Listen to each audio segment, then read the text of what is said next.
Appendicular skeleton जो है वो बेसिकली आपके अटैच्ड पार्ट है, ठीक है, यानी आपके हाथ और पैर।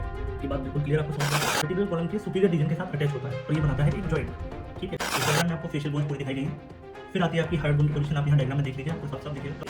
इन पर 26 सीरियली अरेंज्ड वर्टिब्रे, यहाँ पे आप देख सकते हो 26, इसमें 7 कितनी है? Exploring life, zoology and botany. Zoobot with me. Hello everyone, तो अब हम अपना नेक्स्ट टॉपिक शुरू करने वाले हैं, स्केलेटल सिस्टम। तो इस चैप्टर को, मूवमेंट एंड लोकोमोशन चैप्टर को हमने दो पार्ट में बांटा है, मस्कुलर सिस्टम और स्केलेटल सिस्टम। और स्केलेटल सिस्टम के लास्ट में हम डिस्कस करेंगे जॉइंट और उससे रिलेटेड डिसऑर्डर। तो देखिए, स्केलेटल सिस्टम की बात करें तो स्केलेटल सिस्टम के बारे में एनसीईआरटी ने क्या लिखा है, जरा देखते हैं। कि अगर हम एनसीईआरटी को नोटिस करें तो एनसीईआरटी का जो इंट्रोडक्शन पार्ट है स्केलेटल वाले पैराग्राफ में, वो कुछ की हाईलाइट पॉइंट है उसमें, उनमें से एक है, बताया गया है कि बोन का कॉम्पोजिशन क्या है। क्लियर? इसके बाद बोन का कॉम्पोजिशन क्या है, उसके बाद उसका फंक्शन क्या है, उसके अंदर कौन सा टिश्यू है, टिश्यू का टाइप, और उसके मैट्रिक्स में डिफरेंस। ये चार बातें उस इंट्रोडक्शन वाले पैराग्राफ में कही गई हैं। अगर मैं कॉम्पोजिशन की बात करूं तो वहां पर लिखा हुआ है कि it is a framework of bone and few cartilage. Framework of bone and few cartilage. Function की बात करें तो साफ साफ लिखा हुआ है, it has a significant role in the movement illustrated by the inability to chew or walk without jaw and nimbus. Clear? यहाँ पे साफ साफ बोला गया है कि आपकी जो इनएबिलिटी है किसी चीज़ को च्यू करने की या वॉक करने की, आपके हाथ पैरों की हड्डियों के बिना और आपके जॉ की हड्डी के बिना, मैंडिबल के बिना कुछ नहीं हो सकता। तो कुल मिला के यहाँ पर सिग्निफिकेंस बताई गई है मूवमेंट की। टिश्यू की बात, टिश्यू टाइप की बात करें कि भाई बोन कैसा टिश्यू है, तो साफ साफ लिखा है ये स्पेशलाइज कनेक्टिव टिश्यू है। कैसा है? स्पेशलाइज कनेक्टिव टिश्यू है। तो ये कैसा ऑरिजिन होगा इसका? मीजोडर्मल ऑरिजिन होगा। इसके मैट्रिक्स और कार्टिलेज के मैट्रिक्स को कंपेयर किया गया है और वहां लिखा हुआ है कि bone has a very hard matrix due to calcium salt. While cartilage की बात करें तो cartilage have slightly pliable matrix due to chondroitin salt. Clear? Chondroitin sulphate होता है बेसिकली पूरा वो, लेकिन वहां लिखा है कॉन्ड्रोटिन सॉल्ट। तो ये हुआ इंट्रोडक्शन वाले पैराग्राफ का हाईलाइट। अब बात करते हैं स्केलेटल सिस्टम को। ह्यूमन स्केलेटल में क्या बताया गया है कि इसमें टोटल 206 बोन्स होती है और कुछ कार्टिलेज होते हैं। और ह्यूमन स्केलेटल सिस्टम को बेसिकली दो पार्ट में डिवाइड किया गया है ना। पहला है आपका एक्सियल स्केलेटल, जो आपकी स्क्रीन पर है, ये है। अब आप देखेंगे तो एक्सियल स्केलेटल जो रेड कलर से दिखाया गया है वो है, और ये आपकी बॉडी की मेन एक्सेस को बनाता है, ठीक है। फिर दूसरा है आपका अपेंडिकुलर स्केलेटल। अपेंडिकुलर स्केलेटल जो है वो बेसिकली आपके अटैच्ड पार्ट है, ठीक है, यानी आपके हाथ और पैर। ये बात बिल्कुल क्लियर आपको समझ में आ गई। तो यहाँ पे एक्सियल और अपेंडिकुलर का व्यू एकदम से दिमाग में क्लियर हो जाना चाहिए। और आप एक चीज़ यहाँ पर नोटिस करेंगे कि अगर मैं बात करूँगा एक्सियल स्केलेटल की या अपेंडिकुलर स्केलेटल की, तो यहाँ पर एक्सियल और अपेंडिकुलर को आपस में जोड़ने का काम करते हैं कौन? गर्डल्स। क्या करते हैं? गर्डल्स। जो गर्डल्स हैं वो दो हैं। शोल्डर रीजन में आप देखेंगे क्लेविकल और स्केपुला जुड़े हुए हैं, तो उसको बोलते हैं शोल्डर गर्डल। क्लियर? और नीचे हिप बोन के साथ, देखिए हिप बोन दिखाई जा रही है, और हिप बोन किसके साथ जुड़ा हुआ है? आपके वर्टिब्रल कॉलम के साथ जुड़ा हुआ है। तो हिप जो है इसको बोल देते हैं पेल्विक गर्डल। कौन सा? Pelvic girdle. तो ये बातें क्लियर होनी चाहिए कि एक्सियल और अपेंडिकुलर के जोड़ने वाले पार्ट का नाम है आपका गर्डल। अब बात करते हैं पहले हम एक्सियल स्केलेटल की। तो पहले टोटल लिखा गया है एनसीईआरटी में कि एक्सियल स्केलेटल कितनी बोन है? 80 बोन्स है, जिसमें स्कल में टोटल 29 बोन्स बताई गई हैं। तो skull is composed of several set of bones. इनमें से क्या क्या है? Totalling 22 bones in the main structure. तो मेन स्ट्रक्चर जो बना है वो कितनी बोन से बना है? 22 बोन, है ना। इन 22 बोन में अगर आप नोटिस करेंगे, साथ में हायोइड और ईयर ऑसिकल जो है वो एडिशनल है, यानी वो मेन स्कल से नहीं जुड़ी रहती। जैसे हायोइड बोन मेन स्कल से नहीं जुड़ी होगी, और ईयर ऑसिकल भी जॉइंट बना के इनके साथ जुड़ी हुई है। लेकिन अगर आप पूरे 22 बोन्स की बात करेंगे तो वो आपस में फाइब्रस जॉइंट के साथ जुड़े हुए हैं, ठीक है। केवल एक उसमें एक्सेप्शन है आपका जॉ, जिसमें आपका मैंडिबल मूवेबल है, जो साइनोवियल जॉइंट है। बाकी पूरे फेस की जो भी बोन है और स्कल की बोन है वो आपस में कैसे जुड़ी हुई है? फाइब्रस जॉइंट के थ्रू, जिनको सूचर बोलते हैं, राइट। इसके बाद बात करेंगे, ये देखिए एक्सियल स्केलेटल में अगर आप नोटिस कर रहे हैं यहाँ पर, तो फेस की एक एक बोन को इसमें हम डायग्राम में देख पा रहे हैं, ऐसे अलग हो जाती है। तो सबसे पहले मैं स्कल के 29 बोन्स को काउंट करने का तरीका बताता हूँ। तो skull is composed of several set of bones. Clear? जिसमें टोटल कितना है? 22 बोन्स है मेन स्ट्रक्चर में, और हायोइड कैसा है? ईयर ऑसिकल के साथ। अब यहाँ पे स्कल में बताया गया है कि आर्टिकुलेशन की अगर हम बात करें तो skull articulate with the superior region of vertebral column, ठीक है। यहाँ एक लाइन दी गई है वहां पर कि हमारा जो स्कल है वो वर्टिब्रल कॉलम के सुपीरियर रीजन के साथ अटैच होता है और ये बनाता है एक जॉइंट, ठीक है, वाया टू ऑसिपिटल कॉन्डाइल। अब ये ऑसिपिटल कॉन्डाइल क्या है? आपको पता है हेड रीजन में है ना। अपने क्रेनियम में टोटल कितनी बोन है? 8। उनमें एक बोन है ऑसिपिटल, सिंगल बोन है। उसके ऑसिपिटल को आप देखेंगे बैक साइड से, तो उसके नीचे वाले मार्जिन पे इस तरीके से 2 आउटग्रोथ होती हैं, इनको हम बोलते हैं कॉन्डाइल। और ये आउटग्रोथ जो कॉन्डाइल हैं वो आपके फर्स्ट वर्टिब्रल कॉलम के फर्स्ट वर्टिब्रा के साथ अटैच होती हैं। इसीलिए हमारा जो स्कल है वो कैसा है? डाइकोंडाइलिक स्कल है। क्यों? क्योंकि इसमें ऑसिपिटल बोन से बनने वाले कॉन्डाइल कितने हैं? 2।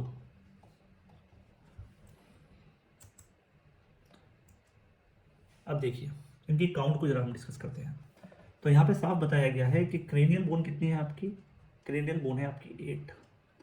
इनका मेन काम क्या है? साफ साफ एनसीईआरटी ने एक लाइन लिखी है कि they are hard protective outer covering that is called cranium for the brain.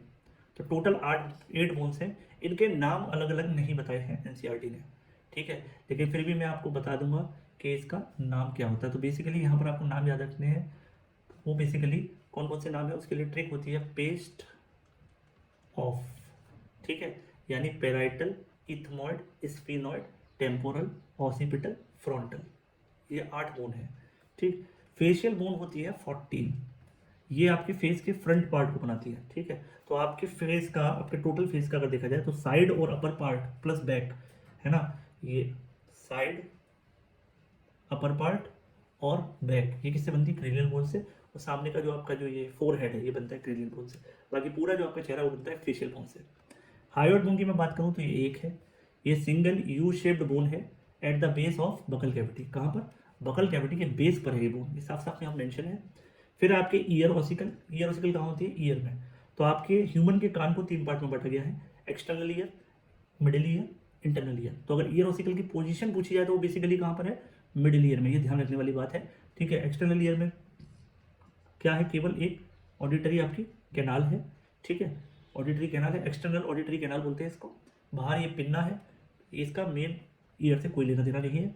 अंदर जाएंगे तो पहले आएगा ईयर ड्रम, और ईयर ड्रम के अंदर मिलेंगे आपको ये 3 बोन। ईयर ड्रम को क्रॉस करने के बाद, है ना, और यहाँ पे ये तीनों के तीनों आपस में कैसा जॉइंट बनाती है? साइनोवियल जॉइंट बनाती है। अब इसको आप टोटल काउंट करोगे तो आपको पता चलेगा स्कल रीजन में 29 बोन्स हो गई, ठीक है। और अगर आप इन दोनों को ऐड नहीं करेंगे, हायोइड को और ईयर ऑसिकल को, तो कितनी होती है? 22 बोन्स। ये देखिए यहाँ पे आपको स्कल रीजन की सारी बोन्स कलर कोडिंग में दिख रही हैं। इनके नाम मैंने आपको बता दिए हैं, paste of. Clear? Paste of वाली ट्रिक से हो जाएंगे। लेकिन दिमाग में आता है सर आपने यहाँ पे 6 बनाए, ये तो 8 हैं। तो मैं याद करा दूँ आपको कि इसमें जो 2 हैं वो ट्रिक के थ्रू याद करें। टेम्पल, यानी टेम्पल मतलब टेम्पोरल, टेम्पोरल आपकी 2 हैं, और परी, टेम्पल में 2 परी, ठीक है, ऐसे याद रखिए, टेम्पल में 2 परी। तो पेराइटल और टेम्पोरल 2 ऐसी बोन हैं जो डबल हैं, बाकी सारी सिंगल हैं, ठीक है। इसके बाद नेक्स्ट है आपकी फेशियल बोन्स, आपको दिखाई दे रहे हैं नीचे, राइट। इस डायग्राम में आपको फेशियल बोन्स पूरी दिखाई गई हैं। फिर आती है आपकी हायोइड बोन की पोजीशन। आप यहाँ डायग्राम में देख लीजिए, आपको साफ साफ दिखेगा कहाँ पर होती है हायोइड। ये आपके बकल कैविटी के नीचे की तरफ, यहाँ पर मसल्स होती हैं और क्या कहते हैं, चिन होती है, तो उसकी वजह से ज़्यादा विजिबल नहीं होती है। यहाँ चारों तरफ से नेक की मसल्स में अंदर की तरफ लगी रहती है।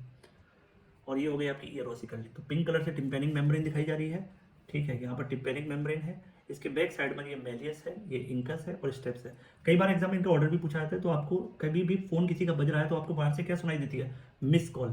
तो इसका जो एक्चुअल में निमोनिक है वो भी यही है, मिस कॉल सुनाई देती है। MIS सबसे पहले, M फिर I फिर S। तो इस तरीके से इसको ऑर्डर में आप याद रख सकते हैं, ठीक है। इसके बाद आते हैं एक्सियल स्केलेटल का दूसरा मेन बोन, उसका नाम है वर्टिब्रल कॉलम। इसमें टोटल आपकी कितनी बोन्स हैं? 26 बोन आती है, इसमें 26 बोन आती है। यहाँ पर एनसीईआरटी क्या बताती है कि एनसीईआरटी बोलती है कि यहाँ पर 26 सीरियली अरेंज वर्टिब्रे, यहाँ पर आप देख सकते हो 26। इसमें 7 कितनी है? 7 है हमारी सर्वाइकल रीजन में, थोरेसिक में हमारी 12 है, आप काउंट कर सकते हैं। 5 है हमारी लंबर रीजन में, ठीक है, और सेक्रल रीजन में हमारी है 5, और कॉक्सिक्स में होती है 4। लेकिन ये फ्यूज होकर बन जाती है 1, और ये भी हो जाती है 1। तो अब जब इन सबको आप काउंट करोगे तो ये बनेंगे 26। क्लियर? इसके बाद मेन लाइन जो वहाँ लिखी है एनसीईआरटी वो है ये डोर्सली प्लेस्ड, यानी अपनी बॉडी के अरेंजमेंट आप इसको देखेंगे तो हमारा जो वर्टिब्रल कॉलम है वो कैसा है? Dorsal. It extend from the base of the skull forming the main frame of the trunk, main framework of the trunk. तो ये कहाँ से? स्कल से एक्सटेंड कर रहा है कहाँ तक? टेल रीजन तक, और आपकी बॉडी का मेन फ्रेमवर्क बना रहा है किसका? ट्रंक रीजन का। फंक्शन वहाँ पर मेंशन किया हुआ है कि it protect the spinal cord. पहला फंक्शन क्या है इसका? Protect the spinal cord which passes through the central hollow neural canal, ठीक है। तो आपकी वर्टिब्रल कॉलम जो होते हैं, वर्टिब्रल कॉलम की जो बोन होती है वो अंदर से हॉलो होती है और वो सब मिलकर एक कैनाल, एक के बाद एक कैनाल बनाती है और सारी कैनाल के अंदर क्या रहती है हमारी स्पाइनल कॉर्ड। तो इस कैनाल का नाम है neural canal. Clear? Neural canal. फिर ये सपोर्ट करता है हेड को, जैसा अभी हमने बताया था ऑसिपिटल कॉन्डाइल के थ्रू, है ना। ऑसिपिटल कॉन्डाइल किसके साथ जुड़ता है? C1 के साथ। तो ये जो जॉइंट बनता है C1 और ऑसिपिटल कॉन्डाइल के बीच में, तो वो हेड को भी सपोर्ट दे रहा है। तीसरा है it serves as attachment point for ribs and back musculature. तो आपकी बैक की जितनी भी मसल हैं उनको ये अटैचमेंट सरफेस प्रोवाइड करता है। साथ में आपके जो थोरेसिक केज बनता है उसमें जो रिब्स का पीछे वाला पोर्शन है, तो आगे तो स्टर्नम से जुड़ गया, पीछे जो जुड़ता है वो किससे जुड़ता है? वर्टिब्रल कॉलम से। क्लियर? इसके बाद नेक्स्ट आता है हमारा, इनको अलग अलग बताया गया है एनसीईआरटी में। तो उसमें बताया गया कि सर्वाइकल कितना है? 7। कौन सा रीजन है ये? नेक रीजन में आपको देखने को मिलेगा। कोई डिटेलिंग नहीं बताएगी एनसीईआरटी में, याद रखना। ठीक है। फर्स्ट वर्टिब्रे का नाम बताया गया है एटलस। दूसरे का मैं बता देता हूँ, सेकंड वर्टिब्रे का नाम होता है एक्सिस। तो ये दो बहुत कॉमन है। ठीक है। सेकंड का होता है एक्सिस, लेकिन एनसीईआरटी ने सिर्फ एटलस की बात की है। It articulate with the occipital condyle. ठीक। थोरेसिक में कितनी बोन है? 12। ये क्या बनाती है? Upper back and it provide attachment to the ribs. Lumbar क्या बनाते हैं? Total 5। Lower back region. Sacral, after fusion of 5 bones it become 1। ये किस में है? पेल्विक रीजन की फॉर्मेशन में काम आएगा।